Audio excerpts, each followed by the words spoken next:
sebagai pegangan kita sehingga dalam ibadah kita itu bisa benar. Bapak Ibu rahimakumullah, tema kajian kita pada pagi hari ini adalah iman pada hari akhir, bagian yang kedua.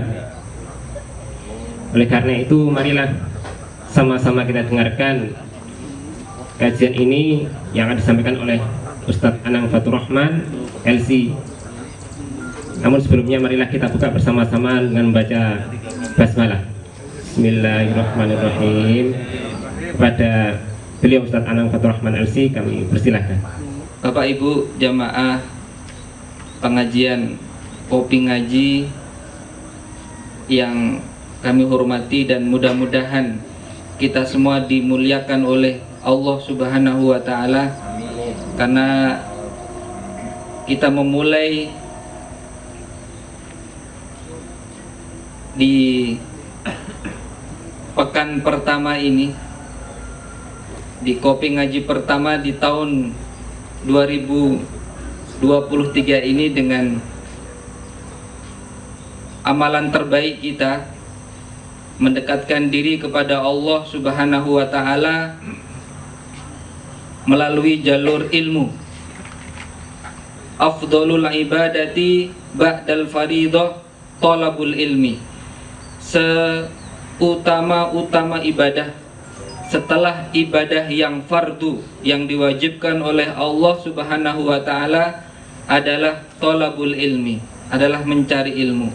Maka bersyukurlah kita kepada Allah yang dimudahkan langkah kaki kita menghadiri majelis-majelis ilmu.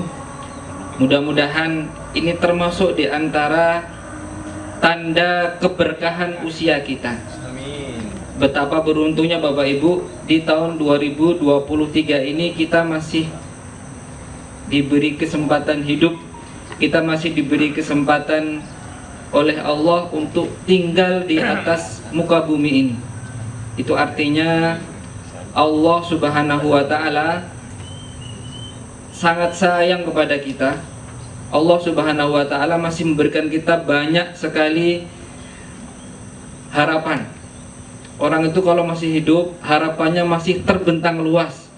Kalau saat ini kita sedih, kita masih punya harapan untuk bahagia, karena hidup kan selalu dipergilirkan. Tinggal tunggu saja saatnya bahagia itu datang. Kalau saat ini sedang ada masalah, tunggu saja masalah itu berganti dengan kegembiraan di kemudian hari. Apalagi kita sebagai seorang mukmin, harapan itu selalu ada, karena Allah Subhanahu wa Ta'ala senantiasa memberikan anugerah terbaiknya. Bahkan andaikan kita putus asa, justru itu termasuk sesuatu yang tidak sesuai dengan perintah Allah, karena Allah melarang kita putus asa. Wala tai'asu mir rauhillah. Jangan pernah kita berputus asa dari luasnya rahmat Allah. Kita hadapi bersama Bapak Ibu tahun baru 2023 ini dengan harapan baru, dengan optimisme hidup yang lebih kuat, insya Allah. Mudah-mudahan kita dimudahkan oleh Allah, karena kita berusaha untuk mengisi hari-hari kita dengan kebaikan dan kebaikan. Salawat dan salam mudah-mudahan senantiasa Allah limpahkan kepada suri toladan kita, kekasih Allah, Rasul, kebanggaan dan kecintaan kita, Nabiullah Muhammad Sallallahu Alaihi Wasallam, yang kita harapkan syafaat beliau pada hari kiamat kelak. Dengan kita berusaha meneladaninya, menjalankan sunnah-sunnahnya dalam kehidupan kita, serta memperbanyak sholawat kepadanya. Mudah-mudahan kita termasuk di antara ribuan umatnya yang nanti kelak mendapatkan pertolongannya. Karena syafaati li ahlil kabairi min ummati, karena pertolonganku, syafaatnya Rasulullah itu akan diberikan kepada umatnya, bahkan kepada mereka para pelaku dosa besar.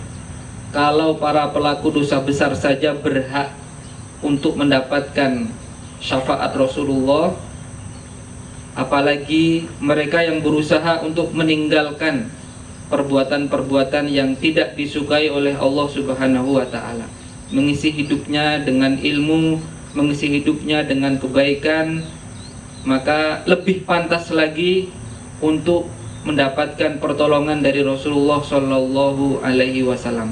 Bergembiralah kita yang mengaku sebagai umatnya. Mudah-mudahan kelak beliau juga mengenali kita sebagaimana saat ini kita mengaku sebagai umatnya.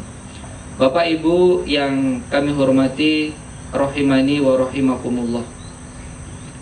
Ini melanjutkan pembahasan bagian kedua dari iman kepada hari akhir. Dalam hadis Bukhari Muslim dari sahabat Anas bin Malik radhiyallahu anhu, beliau mengatakan, anna a'rabiyan qala li Rasulillahi sallallahu alaihi wasallam. Suatu ketika ada orang Arab Badui tiba-tiba datang dan bertanya kepada Rasulullah. Datang kepada Rasulullah. Matas sa'ah, kapan terjadinya hari kiamat itu? Kemudian Rasulullah balik bertanya, ma a'datta laha, memangnya apa yang kamu siapkan? Karena yang namanya kiamat, suka nggak suka, siap nggak siap, pasti terjadi. Yang lebih penting itu bukan mengetahui kapan kiamatnya. Yang lebih penting adalah menyiapkan diri untuk datangnya hari yang pasti datang itu. Kemudian orang Arab Badui itu mengatakan, hubbullahi wa rasulihi, aku siapkan dengan rasa cintaku kepada Allah dan Rasulnya. Kemudian Rasulullah menjawab, anta alaman ahbabta, atau dalam riwayat yang lain, almar'u alaman ahabba, seseorang itu akan dikumpulkan bersama orang yang dicintainya.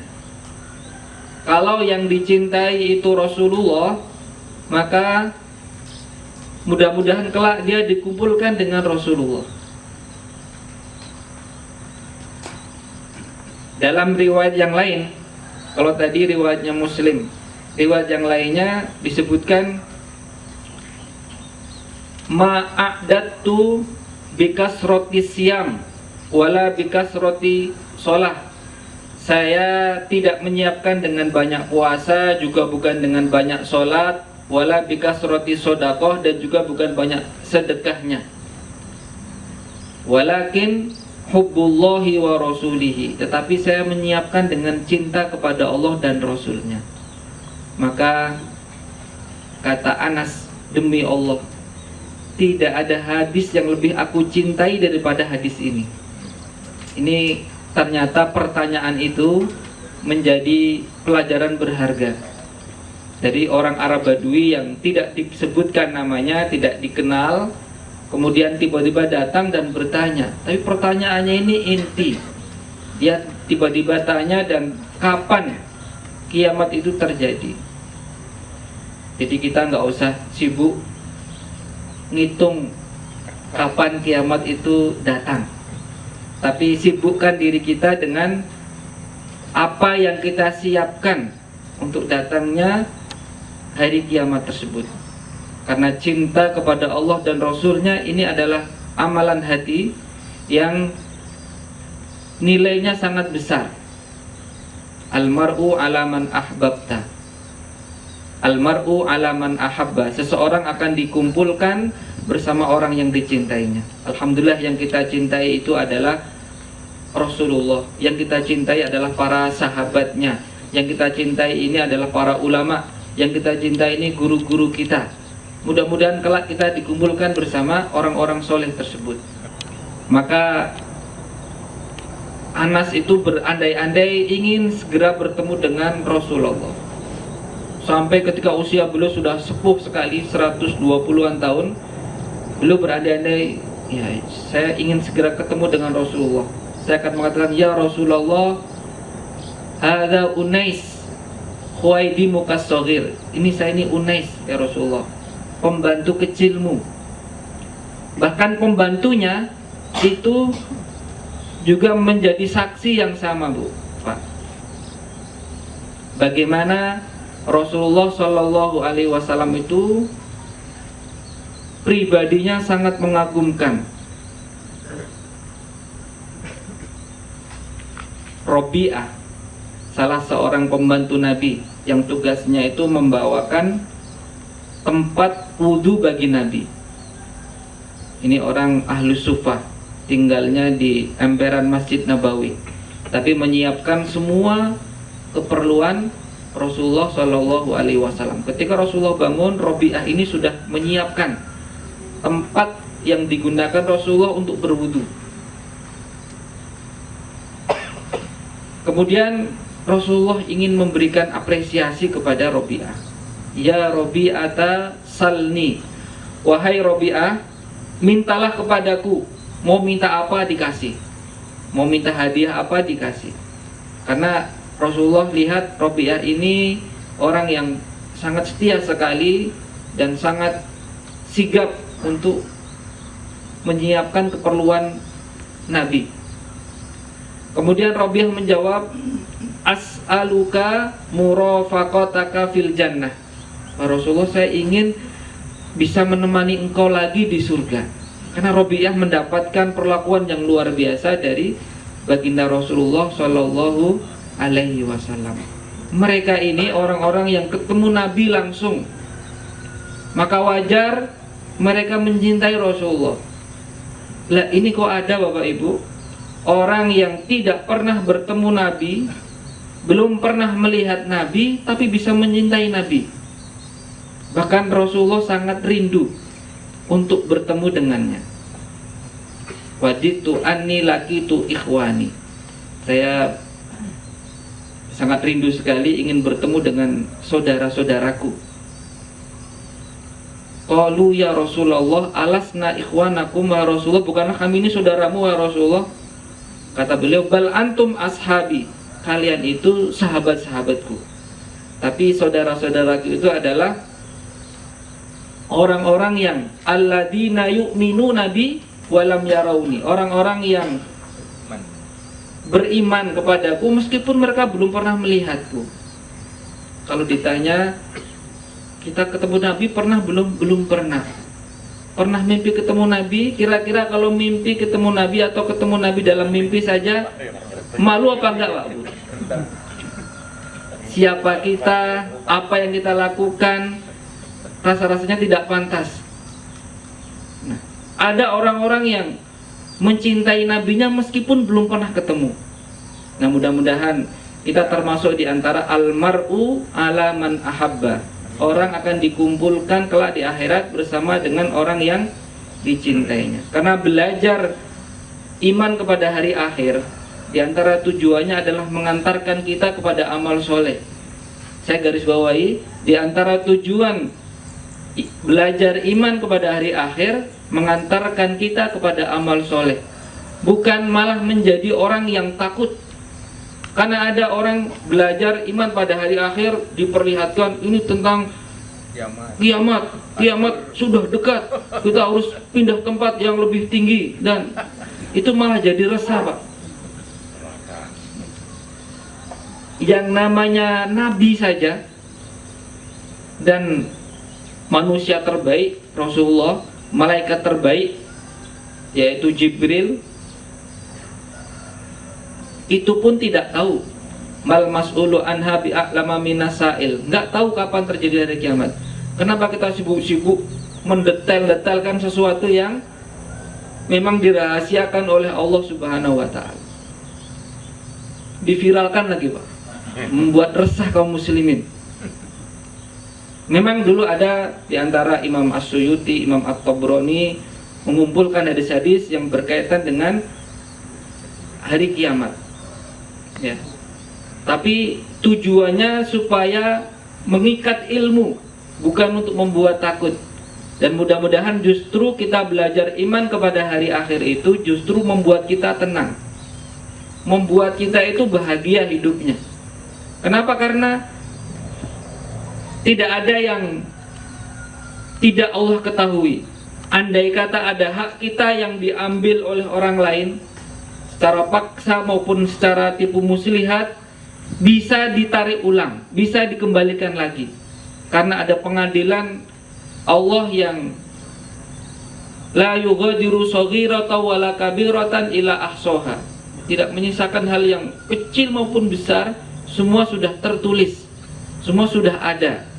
Maka tenang Pak, harusnya kita beriman kepada hari akhir itu tenang. Dan memang namanya itu banyak sekali. Di buku ini Ustadz Yun, Allah yarham, beliau menyebutkan 20 nama dari hari-hari kiamat. Sebagian kemarin telah kita bahas dan bahkan lebih daripada itu. Sesuai dengan namanya itu memiliki pengkhususan masing-masing. Disebut Yaumul Akhir karena memang merupakan hari yang paling terakhir, tidak ada hari setelahnya. Penamaan yang banyak itu menunjukkan akan betapa agungnya sesuatu tersebut.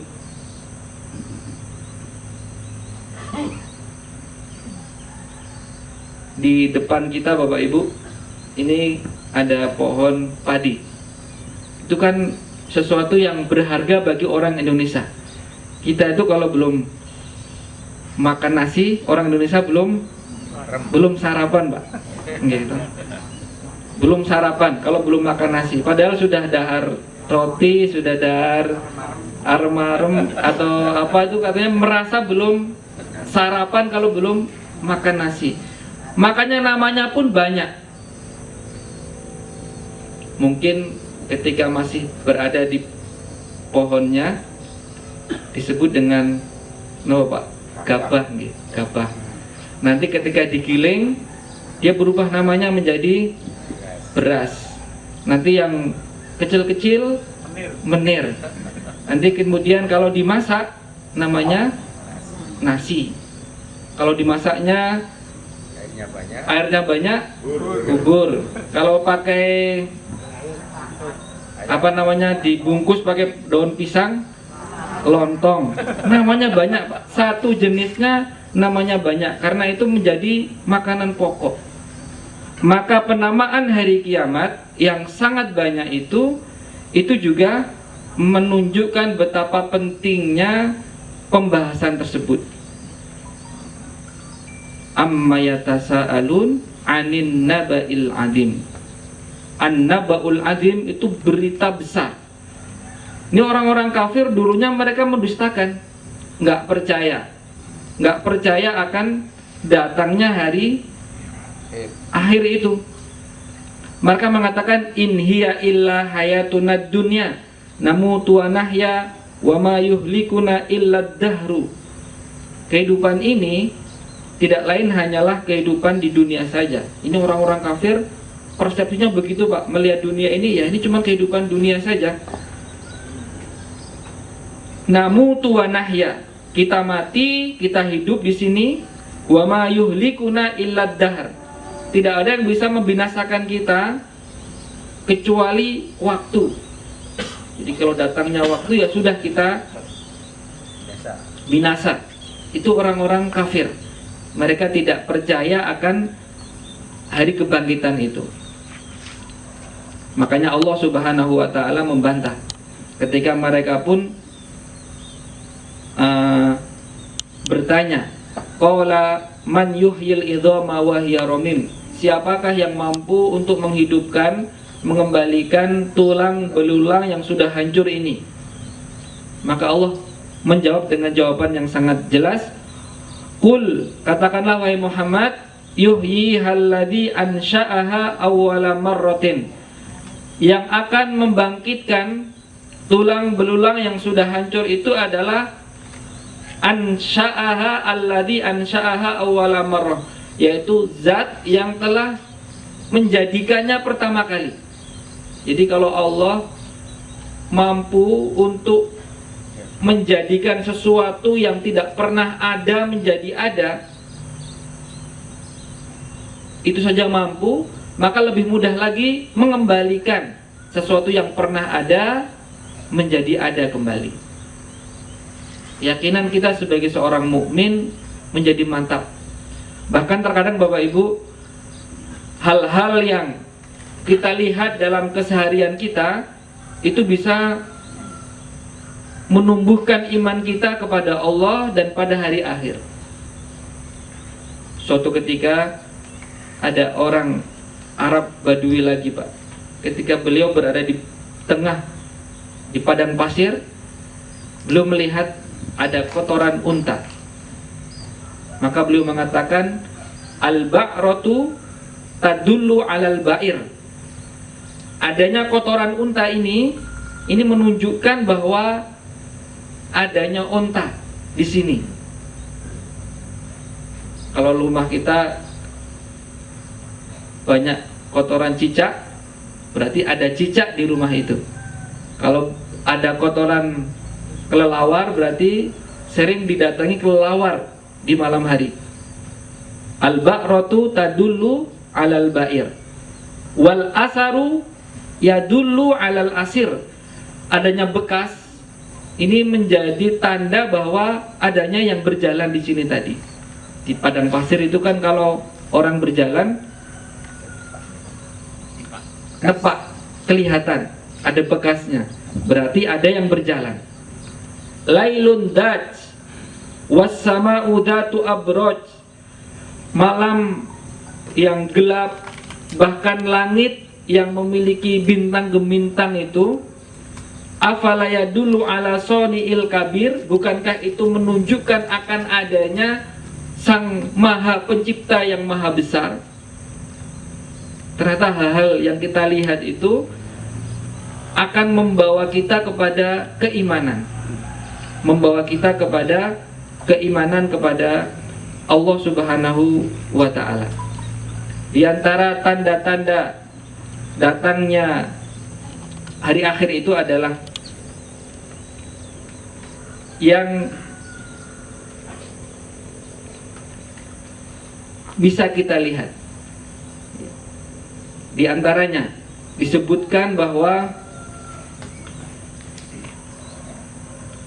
hari kiamat itu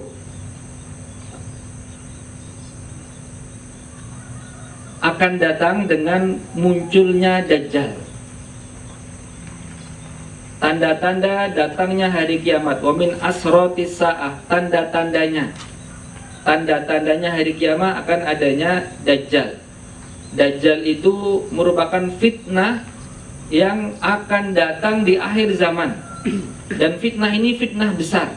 Makanya kita diminta untuk memohon kepada Allah agar dihindarkan dari fitnah Dajjal. Min syarri fitnatil mahya wal mamati wa min syarri fitnatil masihid Dajjal. Dari fitnah kehidupan, fitnah kematian, dan fitnah Al-Masih Dajjal. Al-Masih ada dua, ada Al-Masih Isa dan Al-Masih Dajjal. Karena sama-sama menghapus.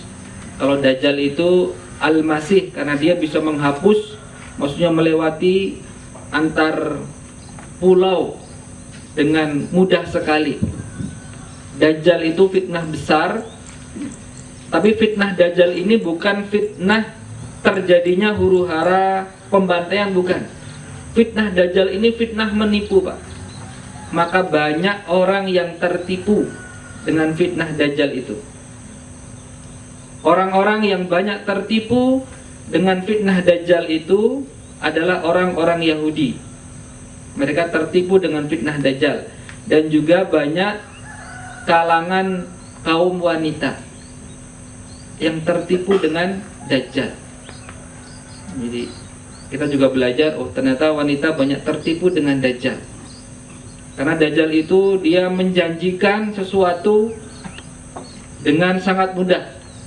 Dari mulai biji langsung bisa ditumbuhkan, langsung bisa berbuah, langsung wujudnya ada. Makanya banyak orang tertipu dengan fitnahnya Dajjal. Orang-orang yang beriman, mereka bisa melihat bahwa itu adalah Dajjal. Terlihat dari keningnya itu ada tulisan kafaro atau kafir. Bisa melihat dengan jelas orang yang beriman. Matanya satu. Melotot. Sudah satu melotot. Nah, ini akan ada fitnah Dajjal. Maka kita berlindung kepada Allah dari fitnah pendusta yang paling besar itu. Dajjaluna kadzabun. Ya. Fitnah-fitnah di akhir zaman. Ada juga nanti di akhir zaman itu akan diturunkannya Nabi Isa. Nabi Isa itu akan diturunkan ke dunia lagi.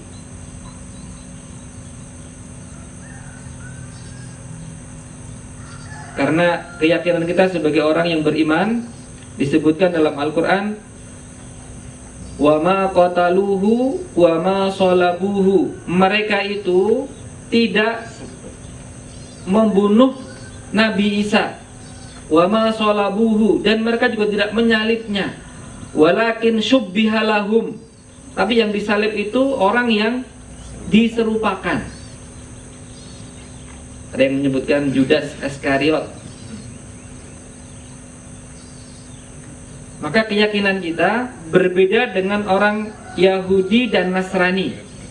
Kalau Yahudi, mereka berkeyakinan bahwa Isa itu meninggalnya su'ul khotimah. Tapi kalau orang-orang Nasrani, meninggalnya Isa itu husnul khotimah. Bahkan menebus dosanya penduduk bumi. Begitu. Makanya mereka enak ya Pak. Mau dosa apapun sudah ditebus. Ya. Tinggal meyakini. Tapi kita sebagai orang yang beriman kepada Allah dan Rasul-Nya,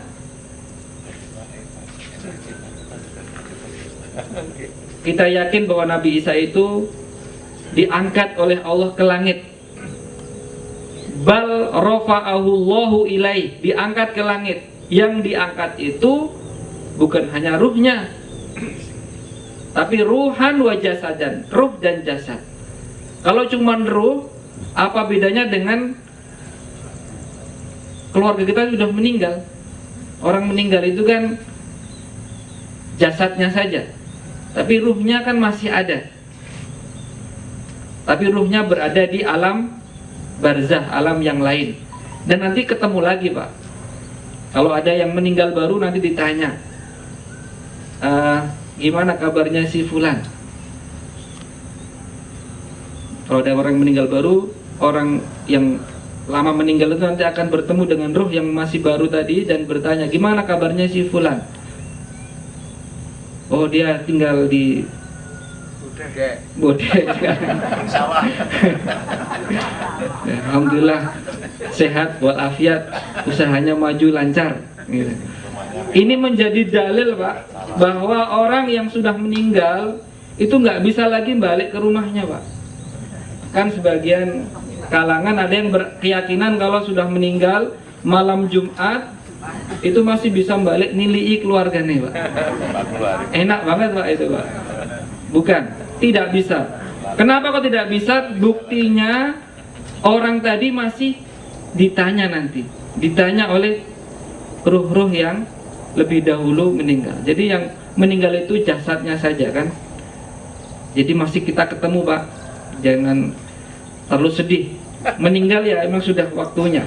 Jatah rezekinya habis. Besok ketemu lagi. Hanya tiket keberangkatan yang berbeda Pak.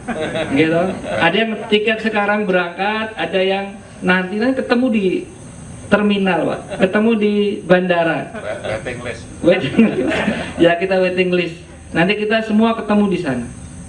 Jadi insya Allah ada yang ingin meninggal secepatnya atau nanti sajalah duluan. Yang karena kita berusaha untuk menyiapkan amal terbaik kita. Nabi Isa itu diangkat ke langit ruhan wa jasadan, ruh dan jasad yang diangkat ke langit. Buktinya nanti ketika akhir zaman akan diturunkan lagi Nabi Isa itu ke dunia ini untuk membunuh Dajjal tadi. Nabi Isa yang akan membunuh Dajjal. Ketika melihat Nabi Isa, Dajjal akan leleh, Pak. Langsung membunuh Dajjal, kemudian memotong salib dan lain sebagainya. Ini menjadi dalil bahwa, dan Nabi Isa itu nanti juga sholat seperti kaum muslimin sholat. Ini menguatkan bahwa syariat Nabi Muhammad itu menyempurnakan syariat-syariat Nabi terdahulu sebelumnya. Disempurnakan. Siapapun yang berada di zaman Nabi Muhammad itu masih hidup, maksudnya hidup di zaman Nabi Muhammad atau setelahnya sampai akhir kiamat, maka dia wajib terbebani dengan syariat Nabi Muhammad. Ini kita harus yakin Bapak Ibu bahwa inna dina indallahil Islam. Hanya Islam agama yang diridhoi oleh Allah Subhanahu wa ta'ala. Jadi kita tidak usah bingung, Pak, dengan banyaknya candaan-candaan yang kadang-kadang menggerogoti iman kita. Loh, sekarang itu nggak usah terlalu fanatik, Mas. Oh, semua agama itu mengajarkan kebaikan kok. Orang Nasrani juga mengajarkan kebaikan, orang Yahudi juga mengajarkan kebaikan, orang Islam juga mengajarkan kebaikan, orang Buddha juga mengajarkan kebaikan, welas asih dan lain sebagainya. Berarti agama itu semuanya baik. Dari sisi itu iya. Dari sisi bahwa secara sosial, secara kemanusiaan, semua agama mengajarkan kebaikan. Justru kalau ada agama yang tidak mengajarkan kebaikan, dicurigai bukan agama. Tapi kan agama bukan sekedar sosial saja. Ada dimensi imaniyah, ada dimensi ilahiyat, dimensi keimanan. Maka ini nggak bisa ditukar keimanan itu. Ada dimensi-dimensi ibadah yang tentu ada tata caranya sendiri-sendiri. Kalaupun ada kesamaan dari satu sisi, maka tidak bisa disamaratakan. Secara akidah kita jelas pokok akidahnya, secara ibadah sudah ada aturannya secara terperinci. Maka jangan terkecoh dengan candaan-candaan seperti itu. Mantap bahwa agama yang diridhoi Allah adalah agama Islam. Bahkan ada juga yang mengeyel Pak. Ngeyel Bu, masih ngeyel terus. Loh, itu kan kita semua kan punya pegangan masing-masing. Ya, yang kamu yakini ya begitu, yang kamu yakini ya begini. Nanti kalau coba ternyata kita di akhirat ternyata yang benar itu bukan Islam, terus gimana? Maka jawabnya mudah Bapak Ibu. Paling enak itu Islam. Kenapa Bapak Ibu? Andaikan nanti yang benar itu Yahudi, kita tetap aman Bu. Karena kita beriman kepada Nabi Musa alaihissalam. Andaikan yang benar itu Nasrani, kita pun tetap aman. Karena kita beriman kepada Nabi Isa alaihissalam sebagai Nabi dan Rasul Allah.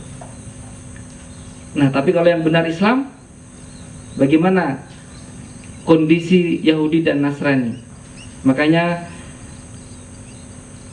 ini untuk menguatkan pemuda-pemudi kita Bapak Ibu, di arus yang akidah itu sangat digrogoti luar biasa di media sosial, maka perlu kita kuatkan sekuat-kuatnya bahwa inna dina indallahil Islam. Agama yang diridhoi oleh Allah itu hanya agama Islam. Bersyukurlah kita, apapun profesi kita, sesusah apapun kondisi yang kita alami, selagi kita itu masih menjadi seorang muslim, maka kita harus tetap bersyukur, Pak. Maka seorang muslim adalah orang yang harus berbahagia, harus memiliki keimanan yang mantap kepada Allah Subhanahu wa taala, dan keimanan itulah yang menghujam penuh di hati orang-orang yang beriman. Makanya orang-orang kafir itu bahkan mereka bersumpah juga, Pak, menjaga keyakinan mereka. Wa aqsamu billahi jahda aimanihim la yab'asullahu may yamut. Mereka bersumpah betul bahwa Allah itu nggak akan membangkitkan orang yang sudah mati. Nah, itulah perbedaan keyakinan kita dengan orang-orang yang kafir. Orang-orang yang kafir itu begitu. Nah, ini Mas Ustadz ini mengajarkan fanatisme, radikalisme gitu. Ya memang begitu, Pak. Seorang muslim harus yakin dan harus teguh dengan keyakinannya. Namanya toleransi itu adalah sesuatu yang kita wujudkan dengan memberikan kesempatan kepada orang yang berbeda keyakinan dengan kita untuk menjalankan agama mereka. Diberi kesempatan mau ibadah, monggo, itu hak sesama warga negara Indonesia, tanpa kita ganggu, tanpa kita recoki. Tapi bukan berarti kita ikut-ikutan merayakan perayaan agama mereka, kemudian kita ikut-ikutan latah merayakannya, bahkan ikut hadir. Itu sesuatu yang bukan toleransi lagi, Pak. Ikut rebana, Ya, gereja, bukan toleransi. toleransi. Malah bisa jadi juga provokasi, Pak. Ya kan membuat orang jadi kabur keimanannya. Ini yang benar mana ini? Ini kok di sini ikut, di sana ikut ini. Jangan-jangan semua benar. Benar dari sisi apanya? Makanya ya sudah, sebagai seorang muslim, seorang yang beriman kepada Allah, kita yakini kebenaran agama ini, kita syukuri dan kita jalankan agama ini sepenuh hati. Ini menjadikan kehormatan terbesar manusia itu ketika mereka beriman kepada Allah dan Rasul-Nya. Mudah-mudahan yang sedikit ini bisa menjadi tambahan semangat pada kita. Minimal kita semakin bersyukur bahwa kita ini orang yang dicintai oleh Allah, orang yang diberikan kesempatan untuk memeluk agama yang diridhoinya, sehingga menjadi pribadi yang mudah bersyukur, mudah gembira. Karena kalau orang itu bersyukur pasti akan ditambah nikmatnya. Kenapa kok nikmat kita nggak tambah-tambah? Ya karena syukur kita yang kurang. Kan jelas sekali kaidahnya. Allah mengatakan la in syakartum la azidannakum. Apapun, Pak, Bu, coba mulai sekarang disyukuri. Pasti nanti berubah. Pasangan kita, anak-anak kita, anak didik kita, disyukuri dulu. Disyukuri nanti akan bertambah. Tambah apanya dulu, Bu? Jangan marah dulu, Bu. Tambah solihah, ya kan? Tambah bakti, tambah ya, dan lain sebagainya. Nanti tidak malah kemana-mana. Saya akhiri saja. Billahi taufiq wal hidayah. Wassallallahu ala nabiyina Muhammad. Wassalamualaikum warahmatullahi wabarakatuh.